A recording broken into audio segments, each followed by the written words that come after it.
I'll read one right here. In Utero by Nirvana. It's the third studio album from Nirvana. Also, their final one was released sometime in 1993. And now I know I can already hear some fellow metalheads out there saying, dude, Nirvana sucks. But hey, I mean, you know, when it comes to the albums that I review, I've said it a couple times before, I believe, that I don't plan on just reviewing nothing but metal bands or rock bands or, you know, all genres really, I mean.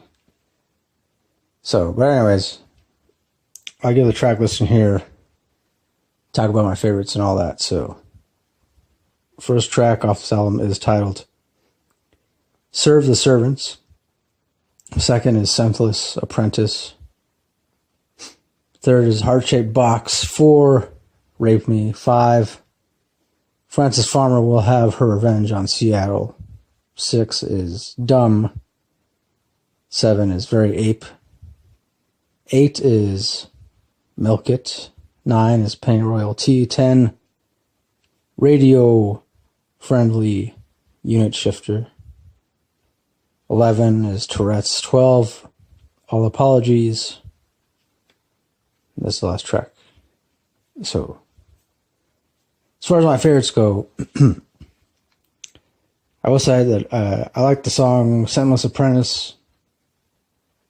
This is one of the few Nirvana songs in which I actually like the guitar riffs and the guitar riffs and drums. I also liked Heart-Shaped Box.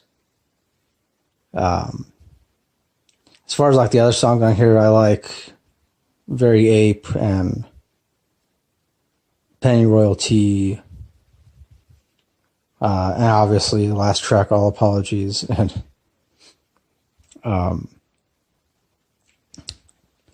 as for like everything else, like I know that this is, of course, the last album they did before Kurt Cobain's death or suicide, or, you know, there's a lot of conspiracies surrounding that.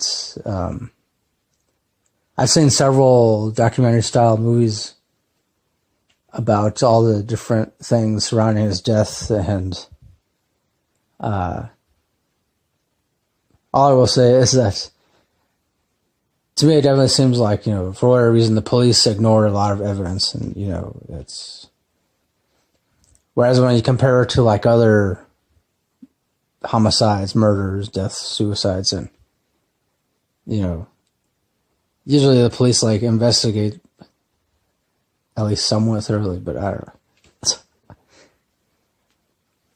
I don't want to speculate, but I'm just saying, you know, based on everything that I've seen and then also read about, and yeah, there's a lot of evidence overlooked, so I'll leave it at that. But getting back to this album, I kind of liked Kurt Cobain's guitar tone, his sound, and except for me, like, I felt like on some songs, like when it comes to this album, his playing style, like, to me, I mean, yeah, it always had that, like, raw, distorted kind of sound to it, and, you know, well, grungy, technically. But obviously, you know, he wasn't a technical guitar player. And I know, like, back then, you know, still to this day, there's a lot of, like, really awesome guitar players that, you know, still seem like somewhat, I don't know, resentful or like somewhat jealous that Nirvana became as popular as they did, and because of the fact that Kurt Cobain wasn't a technical guitar player. And then add to that, during a lot of their live performances, it seemed like he would either mess up on purpose, or it was, I don't know if it was like half because he would do it on purpose.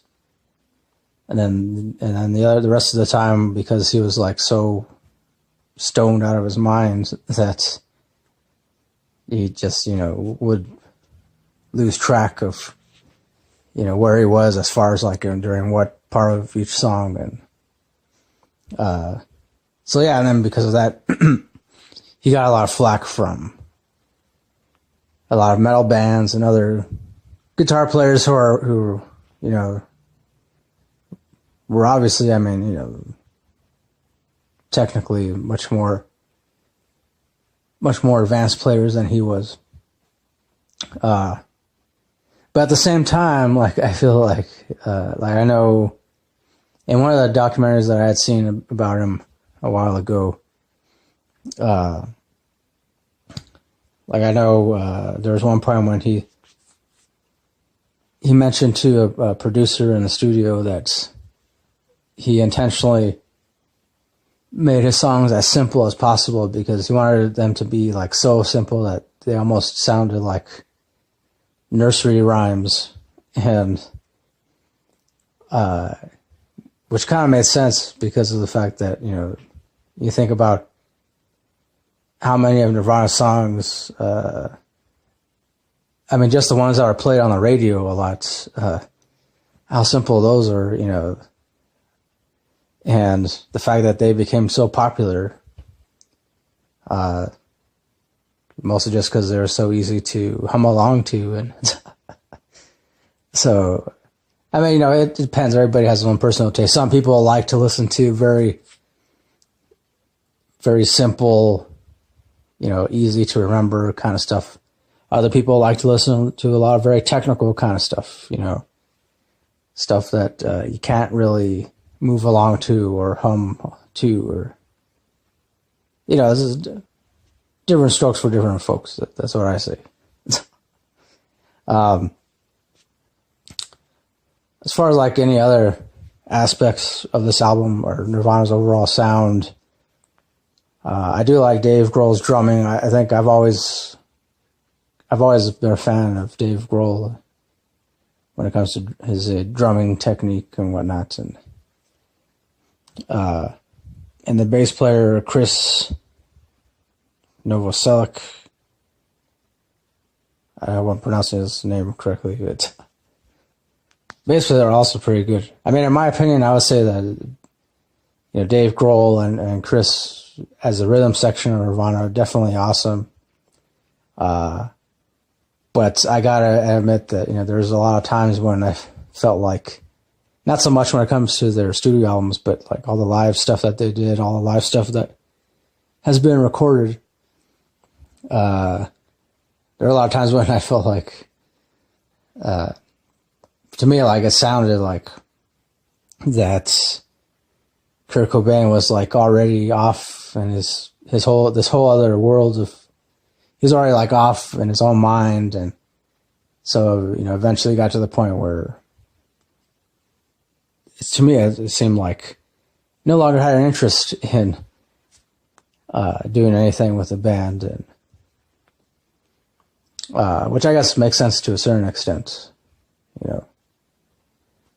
But yeah, I don't know. It's as far as like anything. I don't know what else to say about this, because Nirvana is one of those bands where, again, their songs are like really simple, straightforward.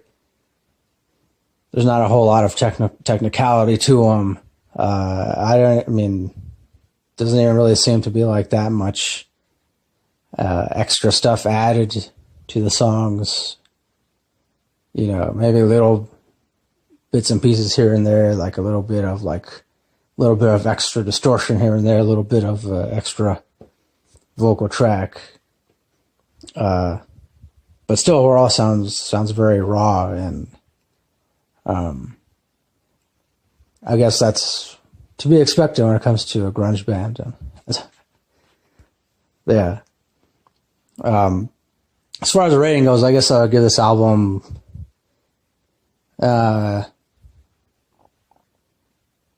I guess I would give it 4 out of 5 stars. Yeah. And I was listening to it in my car, and then it seemed to me like some of the songs are good, to listen to while driving around, but others not so much. So, but hey, I don't know. I'm not a big Nirvana fan, so maybe I just gotta listen to it a couple more times. So, but overall, it's pretty much what I expected from Nirvana, from a grunge band. So, yeah. So that'll do it. Once again, I do give it 4 out of 5 stars. And thanks for listening. Thanks for watching this. And as always, next time, don't forget, keep it real, keep on rocking, and peace.